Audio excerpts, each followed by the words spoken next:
Welcome the Lord's chosen.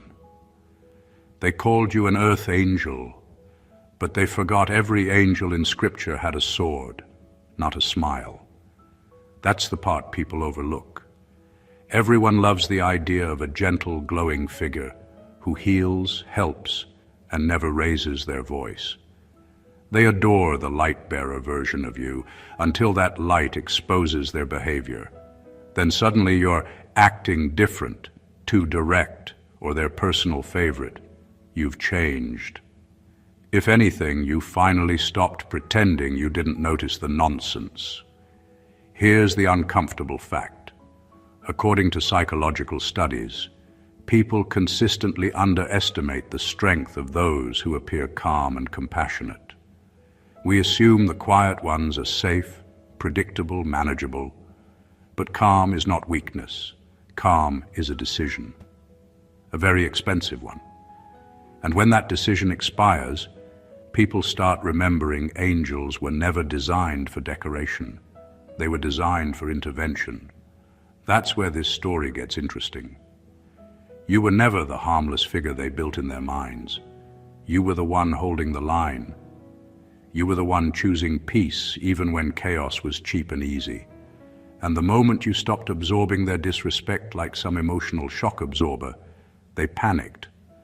Not because you became someone new, but because you stopped being what made their lives convenient. This is the part they didn't factor in. An earth angel doesn't go to war out of rage. They go because a boundary has been crossed one too many times. They don't roar. They don't throw tantrums. They just switch modes.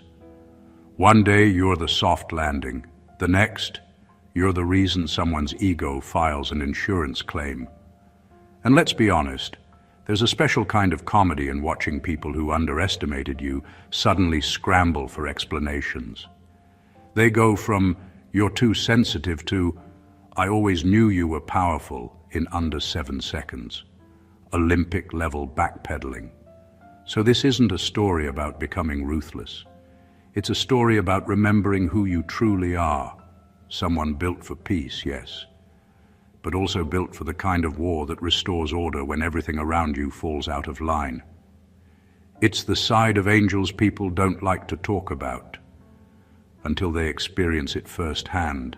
Number 1, they loved the angel in you because they assumed you were harmless. People have a strange way of loving what they think they can control. They called you an angel, not because they respected your strength, but because they assumed your goodness came without consequences.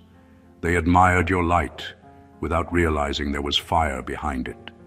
They mistook patience for passivity, kindness for vulnerability, and compassion for a lack of backbone. They didn't see the warrior beneath the halo. They only saw what they wanted to see: someone safe, someone manageable, someone they could take for granted. This assumption is what gave you the upper hand without anyone realizing it. While they were busy building a mental image of you as harmless, you were quietly understanding the patterns, the intentions, the weaknesses of those around you. You learned who would stab without hesitation and who could be trusted. They loved the idea of your angelic self because it didn't challenge them. It didn't demand accountability. It didn't remind them that actions have consequences. In their minds, your light was a decoration, a comforting presence that made them feel good without forcing them to confront their own flaws. What they didn't understand was that your harmlessness was a choice. You chose to protect, to forgive, to endure. You weren't weak, you were deliberate. Every act of patience, every silent tolerance, every kind word was measured and intentional. You restrained yourself because you valued clarity over chaos, strategy over reaction, and that is exactly what they missed. They saw only what was convenient to see, never the potential that lay beneath. The moment they realized the mistake, the halo didn't disappear. It transformed. The same hands that healed could protect, the same voice that soothed could command, and the same mind that understood could dismantle illusions. They loved the angel they thought they knew, but they never accounted for the fact that angels are not built to be harmless. They are built to confront, to protect, and when needed, to fight. Their admiration was never for your real power. It was for the version they could manipulate, and that misjudgment became your secret weapon. Number 2, your compassion was never weakness. It was restraint. People often mistake compassion for weakness because they only see the softness on the surface. They see someone who forgives, someone who gives second chances, someone who endures without exploding, and they immediately label it as vulnerability. They don't realize that compassion is not the absence of strength. It's the conscious choice to hold back, to restrain, to act with purpose rather than impulse. You were never weak. You simply understood the value of self-control, the power of measured responses, and the quiet authority that comes from knowing exactly when to act and when to remain patient. The truth is, restraint requires a level of strength most people will never comprehend. It takes more courage to remain calm in the face of disrespect than to lash out. It takes discipline to observe betrayal and injustice and choose not to retaliate immediately. It takes vision to understand that every word, every reaction, every decision shapes the way the world responds to you. Your compassion was never about being a doormat. It was a shield, a tool, a calculated force that allowed you to operate with clarity and precision while others fumed in chaos. What most people fail to see is that restraint contains potential energy. The same hands that comforted could also strike. The same voice that soothed could also command. Every act of patience, every choice to forgive or tolerate was a conscious exercise of power. You didn't act out of naivety or fear. You acted with awareness. You understood that true strength lies not in reaction but in timing. You held the storm inside, knowing that when unleashed it would be decisive, clean, and unstoppable. And that's why people underestimate you. They admire your compassion, but never respect the force it conceals. They assume your patience is weakness, never realizing that every act of restraint was a quiet demonstration of your mastery over yourself and over the situation. Compassion was never soft. It was your greatest strategy, your most lethal weapon, and the reason you could go to war when the moment demanded it, fully armed and unshakable. Number 3. The real shock wasn't that you fought back. It was that you finally removed your limits. Most people are stunned when someone they underestimated suddenly pushes back. They expect resistance to be timid, calculated to avoid conflict, or at best, polite. What they never expect is for the person they've taken for granted to finally remove the invisible boundaries that kept their full force contained. That's the real shock. The moment you stop censoring yourself, stop holding back out of fear of judgment or expectation, and stop shaping your power to fit someone else's comfort, you become untouchable in ways they never imagined. They weren't prepared for the raw version of you, the one that exists when all filters are gone. For years, you lived in a world that demanded restraint. You softened your edges to maintain peace, smiled when it hurt, forgave when it was easier to lash out, and held your tongue when speaking your truth would have been simpler. That wasn't weakness, it was strategy. But strategy has a limit, and once that limit is reached, the person who's been patient, kind, and controlled suddenly reveals that restraint wasn't compliance. It was preparation. They don't see the hours of thought, reflection, and discipline that created someone capable of acting with precision and power. They only notice the moment your boundaries stop being invisible. Removing your limits isn't chaos. It's liberation. It's allowing yourself to operate without bending to someone else's expectations. It's finally letting your instincts, intellect, and strength combine without apology. And the shock comes because people have always loved the version of you that fit into their narrative. the one they could predict, manipulate, or admire safely. They never anticipated the version that demands respect, that reacts on its own terms, that refuses to accommodate ignorance or weakness. When you step into that full version of yourself, every past underestimation turns into their regret. You're not fighting to prove them wrong. You're fighting to honor the power you've always had. And that realization, more than any action, is what leaves them truly stunned. They admired the angel, but they were never prepared for the warrior underneath. Number 4. Angels go to war because peace requires power to exist. Most people think peace is passive, that it's a state of comfort, quiet, or avoidance. They forget that real peace isn't a gift. It's earned, maintained, and defended. That's why angels, the ones who walk among us, calm, patient, and compassionate, are also the ones capable of war. Because peace, in its truest form, is never safe without power. It isn't just about silence or forgiveness. It's about knowing when to act, how to act, and ensuring that chaos, disrespect, or harm doesn't take root around you. The angel who stays soft forever leaves room for destruction. The angel who restrains themselves wisely preserves order. And the angel who finally goes to war shows what that restraint was always protecting. Peace doesn't survive on intentions alone. It requires boundaries, enforcement, and a clarity that most people never understand.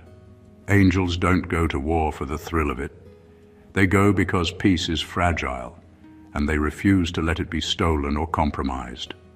Their battles aren't reckless or random. They are surgical, precise, and inevitable when the line has been crossed too many times. They endure, they wait, they forgive, but when action becomes necessary, it is absolute. This is why the same person who calms storms with a word can also dismantle a storm with strategy. Their power isn't contradictory, it's complementary. The shock for others comes from not recognizing that restraint is never neutrality. When they called you an angel, they admired the light but ignored the strength that carried it. They assumed goodness meant passivity, that kindness required submission, that patience equaled weakness. They didn't see the truth. Power and peace are inseparable. You can't have one without the other. And when peace is under threat, the angel doesn't hesitate to unleash the force required to restore it.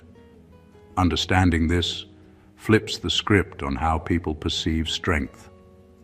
The same person who smiles, forgives, and protects is also the one whose capacity to fight ensures that what they value survives. Angels go to war not because they want conflict, but because peace without power is just a fantasy. And those who mistake them for harmless soon learn that every act of mercy was always backed by unstoppable force. Number 5. People mistake your honesty for aggression because they've never experienced truth without sugar. Most people are conditioned to expect comfort over clarity. They want their truths coated in layers of excuses, softened by politeness, or diluted with compromise. When you deliver honesty without the frills, without bending to their expectations, without worrying about whether it makes them comfortable, they mistake it for hostility. They call it aggression because it shatters their narrative of how the world should treat them. But the truth is, honesty isn't loud or violent. It's powerful, precise, and unavoidable when it's authentic. And most people simply aren't ready for it. Your honesty is a mirror, and mirrors can be brutal. They reflect intentions, motives, and character without apology. People who are used to walking around in self-created illusions feel attacked when confronted with your clarity.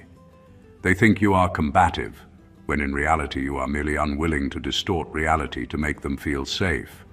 There's a difference between aggression and truth, but the untrained eye often cannot see it. That misunderstanding works in your favor. While they flail in confusion, you operate with awareness. You see the dynamics, the weaknesses, the lies, and you make choices based on reality, not expectation. The courage to speak truth without sugar requires discipline.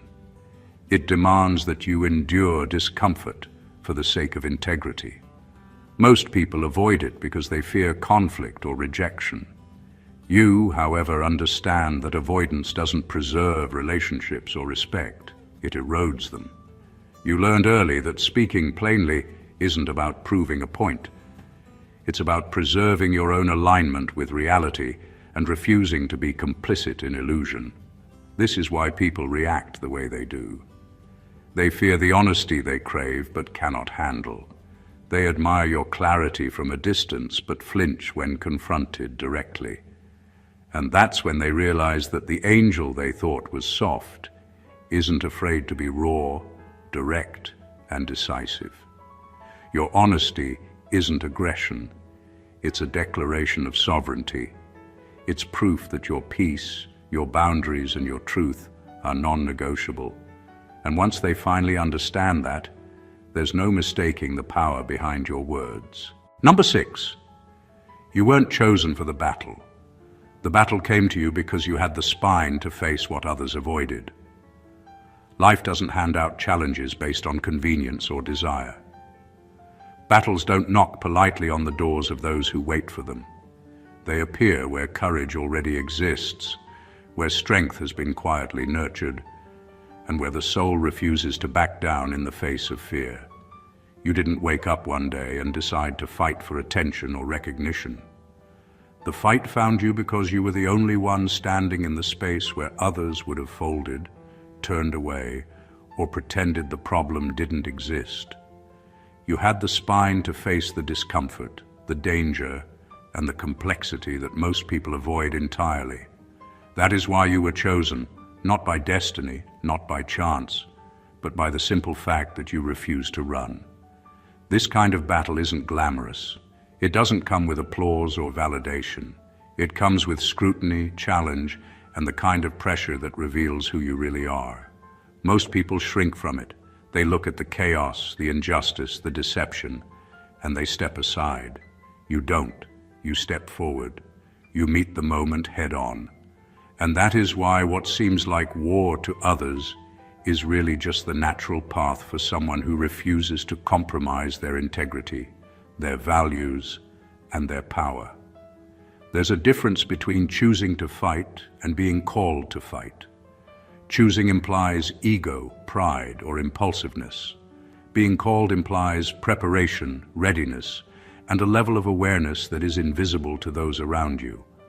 They may have admired your calm, your patience, your restraint, but they never understood that all of that was training.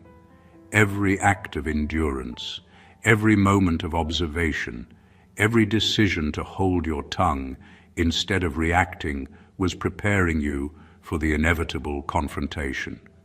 And when the battle finally arrives, you don't panic, you don't flail.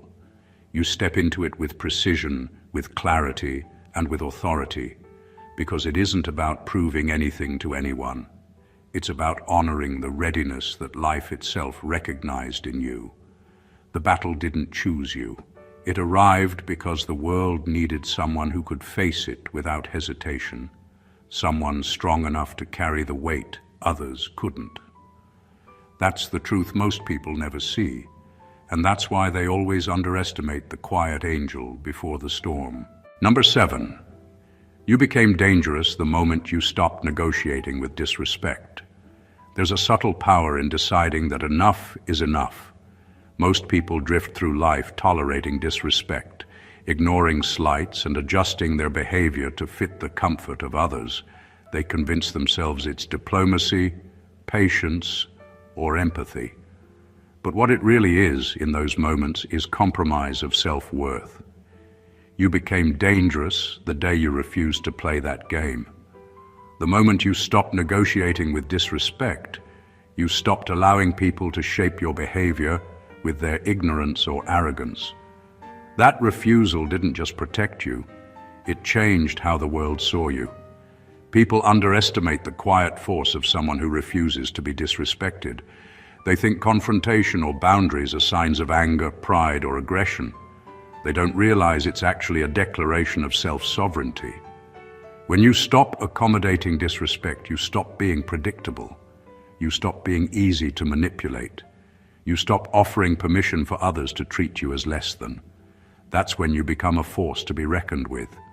Not because you attack, but because you simply stop letting them diminish you. This isn't about rage or retaliation. It's about awareness and choice. Every time you endured slights, tolerated gossip, or bit your tongue, you were preparing yourself for the moment you would no longer negotiate with the nonsense of others. You cultivated patience, strategy, and clarity, and when the line was crossed one too many times, your response carried a weight they never anticipated. They had grown comfortable with your tolerance, and suddenly, that tolerance vanished.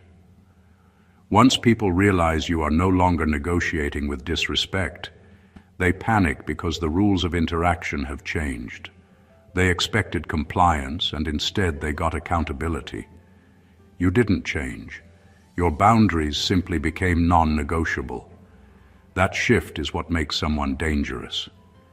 Not their strength alone, but their refusal to let others dictate what they will tolerate. You became dangerous the day respect became a requirement, and nothing, not manipulation, not charm, not pressure, could bend that principle. And from that moment, your power was undeniable. Number 8, your presence exposes intentions the way fire exposes what can burn. There's a quiet kind of power in simply existing with clarity and awareness. People talk about energy, charisma, or aura, but what you embody goes beyond charm. It's an unspoken force that forces truth to surface. Your presence doesn't demand attention, it commands honesty. People instinctively reveal themselves when they encounter someone who sees without judgment, who notices without overreaction, and who perceives without pretense. You don't need to interrogate, question, or push. Just being there is enough to make motives, weaknesses, and intentions impossible to hide. Most people are uncomfortable around that kind of presence. They're used to environments where deception, manipulation, and subtle games can pass unnoticed. You disrupt that. You make camouflage useless, lies, half-truths, and hidden agendas crumble under your gaze. The same energy that allows you to remain calm and composed also forces others to confront the real version of themselves, the parts they hide, even from themselves. They may try to smile, charm, or talk their way out of it, but fire doesn't lie. And you are fire in human form, revealing who and what can survive in your light. The beauty of this power is that it doesn't rely on aggression or dominance. It's quiet, deliberate, and precise. People may admire your patience, your composure, your kindness, but none of that matters when the truth of their intentions is laid bare simply by standing near you. They can't hide. They can't manipulate. Your presence forces authenticity, and that's what makes it terrifying to those who underestimated you. They believed your light was soft, your aura harmless, and your intentions forgiving. They didn't realize that the same energy that draws them in also measures their weight, tests their honesty, and marks their limits. You are a living litmus test, a presence that shows who is genuine, who is weak, and who is dangerous. People will react, they will flinch, and some will flee, because for the first time, they face the mirror of their own truth. And fire always exposes what can burn. Number 9, they thought war would break you, not realizing pressure activates your highest intelligence. Pressure has a way of revealing the truth about people. Most crumble under it, bending, breaking, or panicking when circumstances demand more than they're willing to give. That's why people assumed that when the storm came, when betrayal, challenge, or conflict hit, it would dismantle you too. They were wrong. Pressure doesn't weaken you, it sharpens you. It activates parts of your mind and spirit that lie dormant when life is easy. The very challenges they thought would defeat you became the engine that refined your strategy, focus, and power. War is not just about strength or speed. It's about awareness, calculation, and the ability to anticipate outcomes before they unfold. Under pressure, you don't just react. You analyze, adapt, and orchestrate. You see patterns others miss, detect weaknesses they thought were hidden, and make moves they never predicted. That's why they were shocked. They expected chaos to confuse you, fear to paralyze you, and pain to weaken you. Instead, the opposite happened. Pressure revealed your capacity for clarity, creativity, and control. The world mistakes patience and calm for passivity, but in reality, those qualities are preparation. Every insult endured, every slight tolerated, every time you observed without reacting, was training for the moment when you would face intensity without losing yourself. When the storm arrived, you didn't flinch, you didn't panic, you didn't overcomplicate. You acted from a place of insight and deliberate purpose. That is intelligence in its highest form, the kind forged in pressure, honed in fire, and invisible to anyone who only sees the surface. This is why people fear what they once admired. They thought restraint was weakness, calmness was surrender, and patience was compliance. They never understood that each of those traits was a calculated reserve of power, waiting for the exact moment when you needed it most.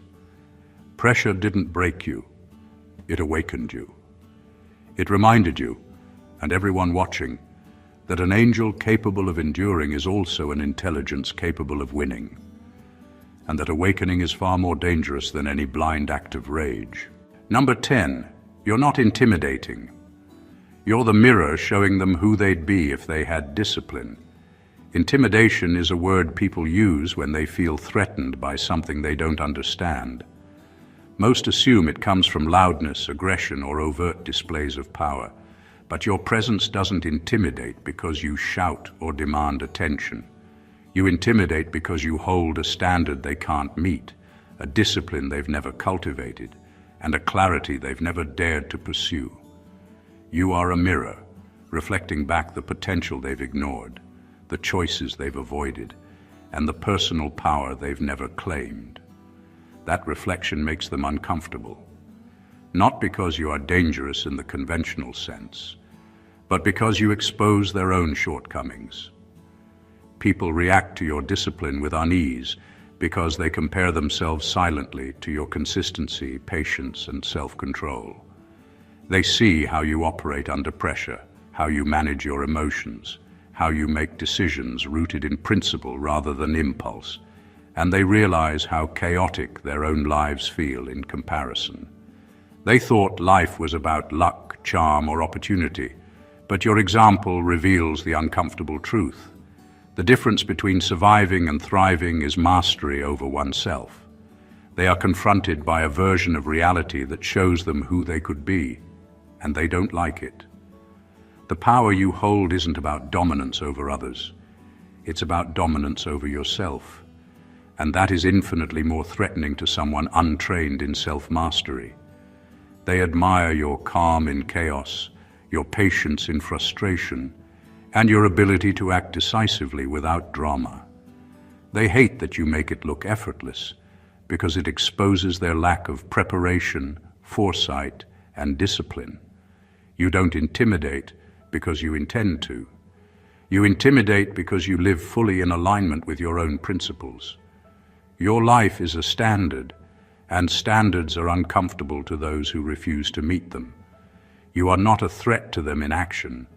You are a threat in reflection. They see themselves in your mirror, and for the first time, they feel the weight of the choices they never made. That is why you are feared, respected, and never forgotten. Number 11, you stopped trying to be understood the day you realized most people don't listen to understand, only to predict your next move. There comes a moment when patience meets clarity, and you realize the world isn't interested in understanding you. It's interested in controlling you. Most people pretend to listen, nodding along, smiling or asking questions, but their real goal is always the same: to predict your behavior, anticipate your reactions, and manipulate the situation to their advantage. They don't want insight, they want leverage. That's when you stop bending yourself to their expectations. You stop explaining, justifying, and accommodating. You stop giving them access to your inner workings, because understanding isn't the point for them. Control is. Once you make that shift, your presence changes. People can no longer map your responses, predict your strategies, or twist your words to fit their narrative. Every question they ask, every observation they make is met with clarity and precision, not explanation. You don't withhold information out of spite. You withhold it because giving it freely only feeds the very control they crave. Your silence, your measured words, and your careful choices become the space where they realize they've underestimated you all along. This doesn't make you cold or unfeeling. It makes you aware. You understand the patterns, the intentions, and the dynamics at play, and you refuse to be a tool in someone else's game. You act strategically, observing without feeding, participating without overcommitting. Every moment you used to spend trying to make yourself understood, you now spend reinforcing your boundaries and cultivating your own clarity. The shock for others is instantaneous. They expected compliance, they expected transparency, they expected vulnerability, and instead they get sovereignty. You aren't hiding. You are refusing to negotiate your inner truth for their comfort or convenience. The moment you stop trying to be understood, you stop being predictable. And that unpredictability, rooted in wisdom and self-respect, makes you untouchable in ways most people will never grasp. It is not defiance for its own sake. It is mastery, and mastery is far more powerful than anyone who only listens to manipulate could ever imagine. Number 12. The war didn't change you, it purified you. Conflict has a way of revealing who we truly are, but most people believe it changes us for the worse. They assume battles leave scars, bitterness, or regret. That's not the case for someone built to endure, someone who carries strength beneath calm and clarity beneath patience. For you, the war didn't break you. It stripped away everything that wasn't essential, exposing the core of who you are and refining it until it shone with precision and power. It purified you. Every slight betrayal and challenge acted like a fire, burning away illusions and false attachments. The parts of you that bent for the comfort of others, tolerated the chaos of the unprepared, or excused the negligence of the careless, were tested, and those that couldn't withstand the pressure fell away. What remained wasn't hardened or bitter. It was sharper, clearer, and aligned. You didn't become someone new. You became more of the person you were always meant to be. The patience, the discipline, the resilience that people once overlooked became undeniable. Purification through war isn't about aggression or dominance. It's about clarity and discernment. You learned who belonged in your space, whose intentions were genuine, and which energies deserved your attention. You didn't fight to conquer others. You fought to define yourself, to carve out the boundaries that protect your integrity and values. And in that process, every distraction, every manipulative influence, every superficial expectation was burned away. The purification also revealed your power. It's a quiet, undeniable force that no one can ignore. People who misjudged your calm, underestimated your restraint, or assumed your kindness was weakness, suddenly realized that every choice you made in peace, every boundary you maintained, and every measured response in the past was preparing you for the clarity and strength you now wield. War didn't alter you, it purified you. And in that purification lies the terrifying truth others fail to understand. The angel they admired now stands unshakable, deliberate, and unstoppable. A force born not from rage, but from alignment with her true self. Number 13. Your silence isn't retreat. It's the space where you load your next move. Most people misunderstand silence. They see it as withdrawal, weakness, or fear. They think that when you stop speaking, when you stop reacting, or when you distance yourself from the chaos, you are retreating. In reality, your silence is far from passive. It is the space where strategy, clarity, and precision are born. It is where you gather information, observe patterns, and prepare your next move with intention and intelligence. While others speak to be heard, you remain silent to see, to calculate, and to act with purpose. The power of silence is underestimated because most people are uncomfortable with uncertainty. They want immediate reactions, instant explanations, and constant affirmation. Your refusal to provide those things unsettles them. They expect noise, they expect compliance, and they expect predictability. When you refuse to give it, they are forced to confront the reality that you are not playing by their rules. Silence, in your case, is not emptiness. It is loaded, deliberate, and charged with potential energy. In that quiet, your mind is working in ways they cannot see. You are analyzing, connecting dots, anticipating outcomes, and deciding when and how to act. Every pause, every withheld word, every measured gesture is a tool. You have discovered that action without thought is chaos, and thought without action is wasted energy. Silence bridges the two, giving you control over timing, narrative, and impact. The most striking part is that this silence isn't threatening because of intimidation. It is threatening because of mastery. People fear what they cannot predict, and your silence makes your next move invisible until it lands with perfect precision. They realize too late that the same person they thought could be controlled, misunderstood, or underestimated is actually orchestrating the game from the quiet corner of observation. Your silence isn't absence, it's preparation, strategy, and strength. It is the calm before a storm, the pause that guarantees accuracy, and the invisible force that makes your presence unforgettable and unstoppable. Number 14. They called you an earth angel because they saw your light. They fear you now because they finally met the fire behind it. People are drawn to light. They admire it, they praise it, they celebrate it, as long as it comforts them, inspires them, or makes them feel safe. That was the version of you they knew, patient, kind, forgiving, and steady. They loved the calm, the guidance, the way you seemed untouchable in your grace. But admiration is easy when you are contained, restrained, and predictable. The moment they realized that same light was backed by fire, by resolve, discipline, and unwavering strength, everything changed. Suddenly, the angel they adored became someone they could no longer control, manipulate, or underestimate. The fire behind your light isn't loud or chaotic. It isn't reckless. It is precise, purposeful, and undeniable. It is the part of you that refuses to tolerate disrespect, deceit, or betrayal. It is the energy that demands boundaries, the focus that turns patience into power, and the clarity that transforms strategy into action. People don't fear your light. They fear what it now reveals about you and about themselves. They fear that the softness they once thought they could exploit is inseparable from the force they can no longer ignore.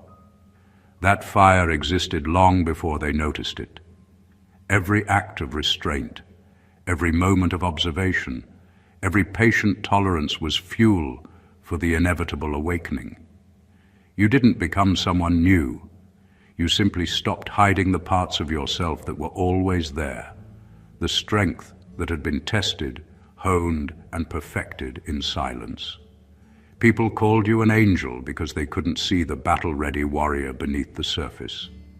Now, when the fire rises, They understand the truth. Angels are not meant to be harmless. They are meant to protect, enforce, and when necessary, conquer. What they fear most is not your power alone, but the inevitability of it. You are aligned, focused, and untouchable in a way they cannot match. The admiration they once offered has turned to awe and, in some cases, fear. They learned too late that the light they loved was never weak, and the fire they ignored was never dormant. You are both, and that is a combination no one who underestimated you will ever forget. Conclusion. You were never just an angel to be admired from afar. Every act of patience, every moment of restraint, every ounce of compassion was a layer of preparation. The world saw only the light, the calm, the kindness, never the fire that burned quietly beneath the surface. But that fire was always there, ready to rise when boundaries were crossed, when respect was denied, and when the situation demanded action. Every point we've explored shows the truth. Your power isn't loud or chaotic. It's deliberate, precise, and unstoppable. You don't go to war out of anger or ego. You rise because peace, integrity, and truth require it. From the moment you refuse to be underestimated, to the instant you stop negotiating with disrespect, to the day you embraced your silence as strategy, every choice strengthened you. People mistook your calm for weakness, your honesty for aggression, your patience for submission, all the while failing to see that each trait was a weapon, a shield, and a tool for mastery. You were never changed by conflict, you were purified by it. And when the fire behind your light finally emerged, it wasn't just power, it was inevitability. This is the lesson for anyone who has ever been labeled too kind, too patient, or too soft. Kindness does not equal weakness. Compassion does not mean passivity. Patience does not mean submission. True strength lies in restraint, awareness, and the quiet mastery of self. Angels go to war not to destroy, but to protect, to enforce, and to preserve what matters most. And when they do, the world sees the full measure of their power, a force both awe-inspiring and unforgettable. If this message resonated with you, make sure to subscribe to the channel so you don't miss insights like this. Like the video if it hit hard, comment your thoughts and experiences below, and share it with someone who needs to see the truth about strength, patience, and the fire that lies beneath a calm exterior. Your support helps us continue delivering content that challenges, inspires, and empowers. Stay blessed always.